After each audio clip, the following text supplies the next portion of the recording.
पारंपरिक पद्धतीने पुरणपोळी। ही जी पुरणपोळी आहे ही पुरणपोळी बनवत असताना डाळ शिजवायची कशी, ती पुरण यंत्रातून हटायची कशी आणि ह्या पुरणपोळीची जी कणिक असते ती एक वेगळ्या पद्धतीने भिजवावी लागते। ती कशी भिजवायची, पोळी कशी लाटायची आणि ती शेकायची कशी, हे सगळे सोपस्कार आपण आज बघणार आहोत, पण अगदी सोप्या पद्धतीने। चला जाऊया किचन मध्ये आणि पुरणपोळी बनवायला घेऊया। इथे मी साधारण 2 फुलपात्र भरून हरभऱ्याची डाळ घेतलेली आहे। ही निवडून स्वच्छ करून घेतलेली आहे आणि आता आपण 2-3 पाण्याने धुवून घेणार आहोत। धुतल्यानंतर ही आपल्याला एक अर्धा तास पाण्यामध्ये भिजत ठेवायची आहे। डाळ भिजवून झाल्यानंतर कुकरमध्ये ही सगळी डाळ काढून घ्यायची आणि जेवढी डाळ आहे त्याच्या दुप्पट आपण यामध्ये पाणी घालणार आहोत। म्हणजे 2 फुलपात्र डाळ असेल तर मी यामध्ये 4 पेले पाणी घालून एक 7-8 शिट्ट्या करून घेणार आहे। तुम्ही बघू शकता भिजवल्यामुळे आपली डाळ अगदी छान मऊसूत शिजलेली आहे। म्हणजे अगदी हाताने सुद्धा तो दाणा आपला दबतोय, म्हणजे एवढा छान मऊ आपला ही डाळ शिजवून झालेली आहे। तर शिजवलेली जी डाळ आहे ती आपण एका चाळणीत काढून घेणार आहोत, कारण आपण यामध्ये पाणी दुप्पट घातल्यामुळे आपल्याला आमटीसाठी कट सुद्धा यामध्ये मिळणार। एक 10 मिनिटं ही डाळ चाळणीमध्ये निथळत तशीच ठेवायची आहे आणि यामधून जो कट निघतो ना त्याची आमटी खूप छान होते। तुम्ही बघू शकता एक फुलपात्रभर कट आपला यामध्ये निघालेला आहे। आता जी डाळ आहे ती एका जाड बुडाच्या कढईमध्ये आपण काढून घेणार आहोत। आता या कढईमध्येच आपल्याला गूळ घालायचा आहे। तर साधारण जेवढी डाळ असेल ना त्याच्या 1.25 पट आपण गूळ घालणार आहोत। माझी 2 पेले डाळ होती तर मी यामध्ये 2.25 पेले गूळ यामध्ये घालणार आहे आणि वर आपल्याला 3 ते 4 चमचे साखर घालायची आहे, ज्यामुळे पुरणाची गोडी ही मेंटेन राहते। आता ही जी कढई आहे ती आपण गॅसवर ठेवणार आहोत आणि अगदी मंद आचेवर आपल्याला पुरण शिजवून घ्यायचंय। अगदी छान हलवत हलवत मऊसूत पुरण आपल्याला शिजवायचंय। गॅस अजिबात मोठा करायचा नाहीये। तर तुम्ही बघू शकता आता एक 10 मिनिटात आपलं पुरण तयार होणार आहे। पुरण झालं की नाही हे बघण्यासाठी आपण काय करायचंय, आपलं जे उलथनं असतं ना ते उभंच्या उभं कढईमध्ये ठेवायचंय। ते जर खाली पडलं नाही तर समजायचं आपलं पुरण शिजून तयार आहे।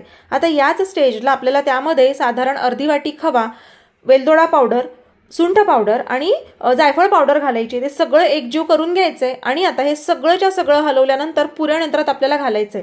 पुरण यंत्रामधनं जेव्हा आपण ते करत असतो ना तेव्हा त्यामध्ये अजिबात डाळ राहत नाही। जे तुम्ही मिक्सरला फिरवतात त्यामध्ये डाळीचा कण राहण्याची शक्यता असते आणि ज्यामुळे काय होते, पोळी फाटते। मग त्यापेक्षा जर पुरण यंत्रामध्ये फिरवलं तर थोडा त्रास होतो, पण आपलं पुरण अगदी मऊसूत निघून येतं। तुम्ही बघू शकता अगदी पेढ्यासारखं पुरण आपलं झालेलं आहे, अजिबात त्यामध्ये डाळीचा कण सुद्धा दिसत नाहीये। तर अशा पद्धतीने आपण या पुरणाचे जे आहेत ते गोळे करून घेणार आहोत। तर तुमच्याकडे साधारण पोळी ज्या मापाची करत असाल त्यानुसार तुम्ही पुरणाचा गोळा करायचा आहे।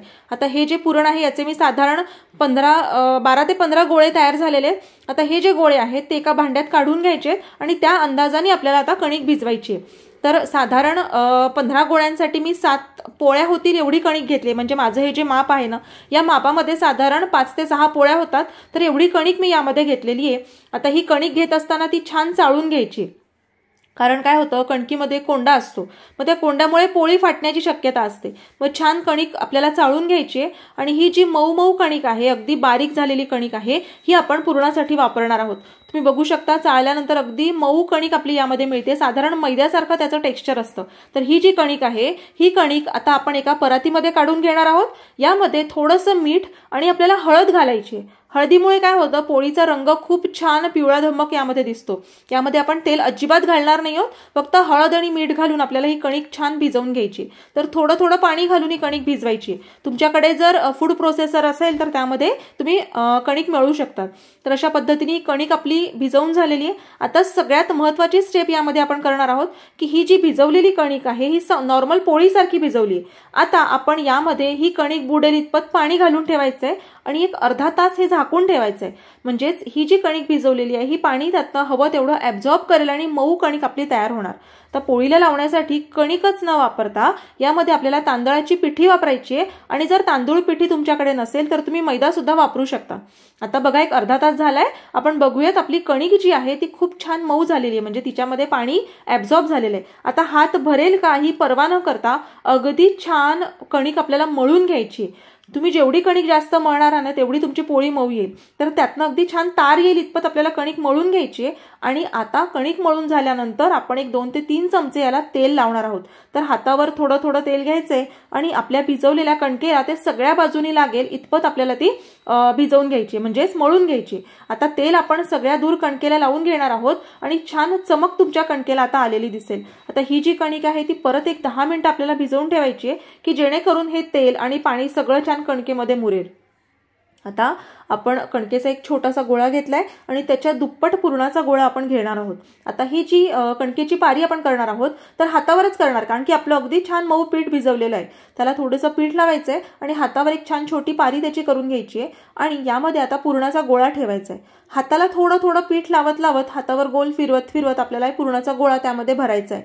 आणि जर तुम्हाला वाटत असेल ना कुठेतरी आपलं फाटतंय तर आपली भिजवलेली कणिक त्यामध्ये थोडी लावली ना फाटलेल्या जागी आणि परत मळायला सुरुवात केली किंवा गोळा करायला सुरुवात केली तर तुमची पोळी सुद्धा अजिबात फाटणार नाही। तर अशा पद्धतीने त्याला मोदकासारखं करून घ्यायचंय आणि वर जे टोक येतं ना ते त्यावरच दाबायचंय आणि आता त्याला पीठ लावायचंय।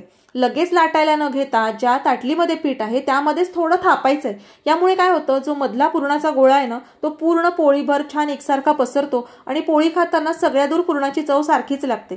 तर अशा पद्धतीने ताटलीमध्ये थोडं थापून घ्यायचं आणि मग ती पोळी आपण लाटायला घेणार आहोत। आता हे थापल्यानंतर पोळपाटावर अगदी हलक्या हाताने फिरवत फिरवत ती पोळी आपल्याला लाटायची आहे। लाटण्याने जोरात दाबायचं नाहीये, अगदी हलक्या हाताने आपण ती फिरवत फिरवत पोळी लाटून घेणार आहोत आणि अगदी छान पातळ पोळी लाटता येते, अजिबात कुठेही फाटणार नाहीये।